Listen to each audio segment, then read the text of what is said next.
Have you ever wanted to start your own podcast? I record and publish podcasts on a platform called Spotify for Podcasters, and I absolutely love it. Essentially, you can upload from your phone or computer, and it distributes to every platform that plays podcasts. They support video podcasts, and you can make money on the platform with ads or even podcast subscriptions, something that has made my life so much easier as a podcaster. So if you're interested, I highly recommend you give it a try. You can download the Spotify for Podcast app, or go to spotify.com/podcasters to get started on your podcast today.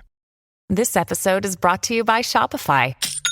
Forget the frustration of picking commerce platforms when you switch your business to Shopify, the global commerce platform that supercharges your selling wherever you sell. With Shopify, you'll harness the same intuitive features, trusted apps, and powerful analytics used by the world's leading brands. Sign up today for your $1 per month trial period at shopify.com/tech, all lowercase. That's shopify.com/tech. The AI copyright debate is heating up in court. We've had a bunch of different lawsuits that have actually been going on for over a year or around a year. I know you've been hearing about them probably. I want to break down exactly what is happening because we currently have Midjourney, Runway, DeviantArt, we have Stability AI, and a bunch of others. These lawsuits are going down, and they actually, in a big way, are going to determine what happens to the AI image generation industry in the future, and also video generation. But there's been a lot of twists and turns that you might not be familiar with, so I'm going to break down everything happening in these court cases, how they've evolved, and where I think they're going to be going in the future. So the first thing that I want to say is that this is a class action copyright lawsuit, and it was filed by a bunch of different artists against a handful of companies that are just listed, and they all said that they are essentially these are all companies that provide AI images and video generators as their underlying machine learning models, right? So things like Midjourney that are taking these images they've scraped from the internet, training their models with them, and then spitting out images. Now, there's a bunch of different arguments for and against both sides of this. I'm going to just try to bring you the facts of the case, and maybe I'll give you some of my opinion in there. But what I will say is that lawyers for the defendant, so that is Stability AI, Midjourney, Runway, and DeviantArt, all filed motions to dismiss the case in the U.S. District Court for the Northern District of California. This is where the case actually was brought. And the lawsuit was originally filed by some visual artists. So I think the original people filing this lawsuit were Sarah Anderson, Kelly McKernan, Carla Oritz. And this happened more than a year ago that these individuals filed this lawsuit. So I remember when this happened, people were like, oh my gosh, it's the end of Midjourney. There's these people suing them. They're going to make it so that they can't train their model on this. This has been going on for over a year. Midjourney obviously has released Midjourney V6, which is phenomenally perfect AI image generator. Well, not perfect, but it's pretty dang insane. So I think we've seen a lot of improvements, and it kind of has curbed a lot of people being like, oh, it's the end of AI image, because it seems like these companies just keep pouring, millions more dollars into training these models, and if they thought they were going to lose this case, they wouldn't. So I think that is an interesting aspect. Now, in regards to the case, Judge William H. Orrick dismissed most of the original infringement claims.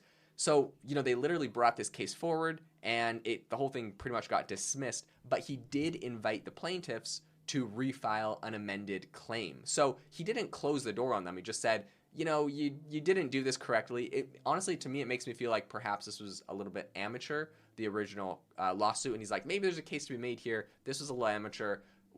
Most of these are dismissed, but you can refile an amended claim. So after that, there was a bunch of new plaintiffs who joined the amended claim, and I'm not sure if these are, I hate to be pessimistic because I know that a lot of people are, have strong opinions on this. I'm not sure if these are all just people that are like, oh, there's a lawsuit, I'm an artist, I want to be added to this in case there's some sort of payout and I get, money from it, or if they're deeply hurt individuals that feel like they, their livelihoods are risked from Midjourney. I'm not sure where it stands on this, but I will just say a bunch of new people jumped on the lawsuit when they amended the claim. You had Hawk Southern, Gregorskitz Rosowski, Gregory Manches, Gerald Brom, Jinga Zhang, Julia Kay, and Adam Ellis that all jumped on the lawsuit when it was getting amended. So the artists in all of this are arguing that AI companies essentially infringe their copyright by using their artwork to train AI models without permission, right? That's the basic thing here.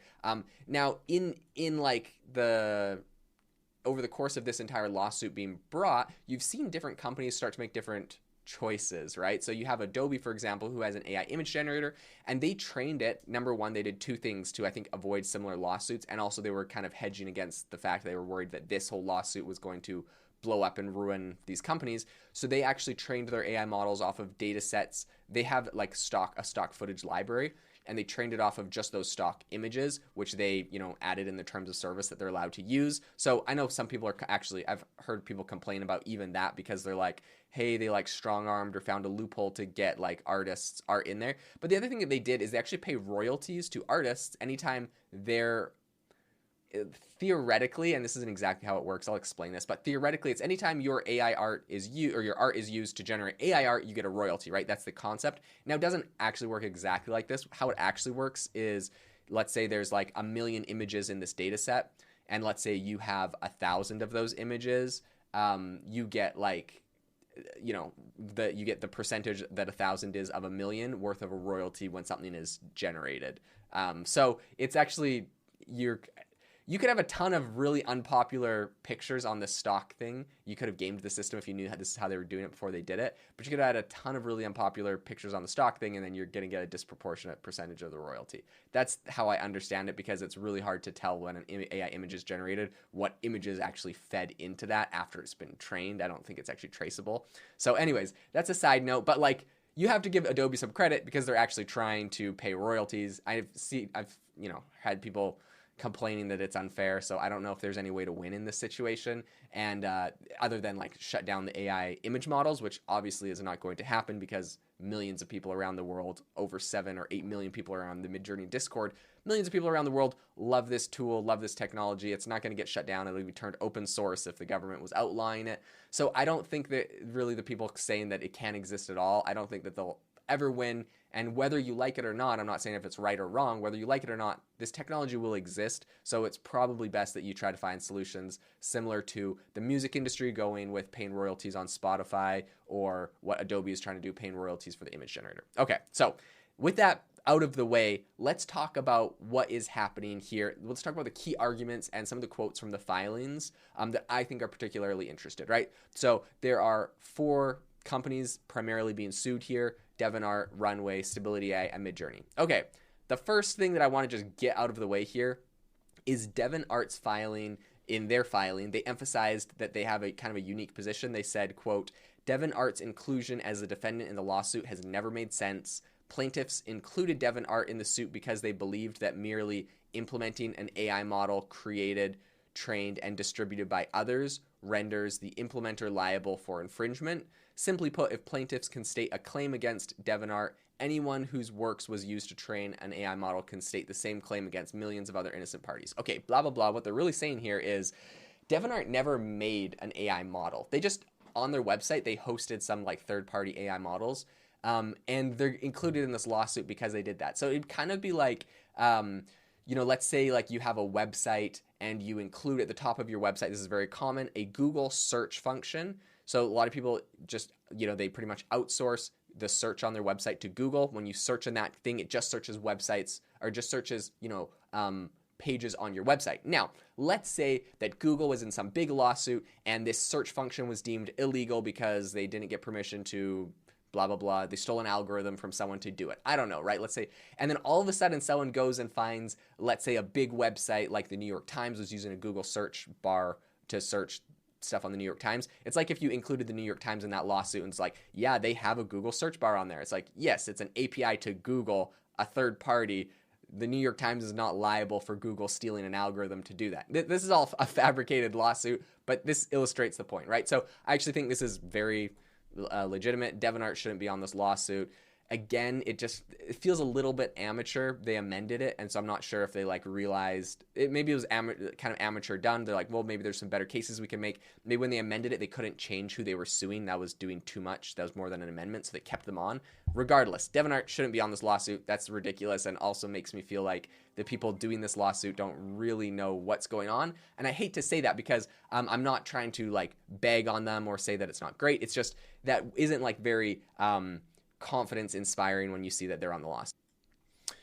Okay, so next up we come to Runway. So Runway is being sued in this. This is actually interesting to me because originally A lot of people just talked about the fact that this was a lawsuit against these image generators like Midjourney and Stability AI that scraped all the images. Now it's interesting because it's going to video, right? Runway, I think, did the same thing as everyone else, except that they're using these images to turn them into video, which is a whole nother thing. And it's interesting that, like these models weren't trained by like scraping videos and training them. Anyways, it's I think this is all fascinating, but this is what Runway has kind of said to kind of counter the claims of one thing that they were accused of is storing original images for training. And they said, quote, "The mere fact that plaintiffs must rely on these papers to allege that models can store training images demonstrates that their theory is meritless. Plaintiffs' silence on this issue speaks volumes and by itself defeats their model theory." Okay, so Runway has their own reasons why they don't think they should be included or why this whole thing should be thrown out. Now, it's interesting here, and this is going to be a theme that I'll bring up again and again. This is not the defendants like saying we have a right to scrape all the content on the internet and get it for free and train our models and publish stuff. They're like, it seems like they're kind of nitpicking at the way that they're being sued, which again, I just don't think speaks well to the plaintiffs, right? It seemed kind of amateur that everything got thrown out and they had to come in with a lawsuit again, because it doesn't seem like the defendants here are like defending necessarily, like they didn't say anything about the reason why they should have been allowed to use everyone's images. They're just talking about how, the accusation that they were storing original images for training, because essentially what Runway's saying is like they scrape everything, they train their model, and then they delete all the images. We don't know where all the images came from or like what they were. Like that's kind of their thing, and that's part of why they were being upset. They're like, you literally took our images, you store them in your data set, you literally are holding our copyrights hostage in your little data set and training your models off of it. But they're saying, no, we just took it, we trained, and then we deleted it. So I don't really think that gets to the base problem a lot of people have, but it's interesting. It seems like maybe the plaintiffs didn't do a good job in putting this together. I'm not really here to judge or whatever. I'm no legal expert. It just seems like seems like easy shots, right? Like DeviantArt being included, Runway being accused of storing. Like these are things that are easy fixes, not the big question, the big elephant in the room of scraping the entire internet. Okay, let's get to Stability. So Stability AI essentially is defending its models as not being infringing works.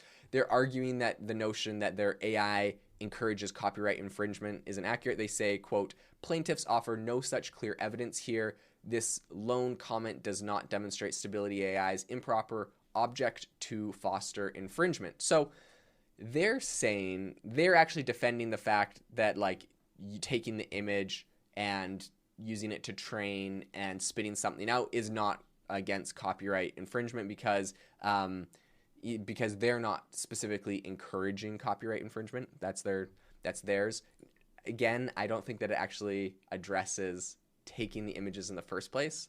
And maybe that, maybe there is no legal footing there. So, but when I think of this whole issue, that's kind of what I think is the problem. And that doesn't seem to be what everyone is talking about as the problem. Okay.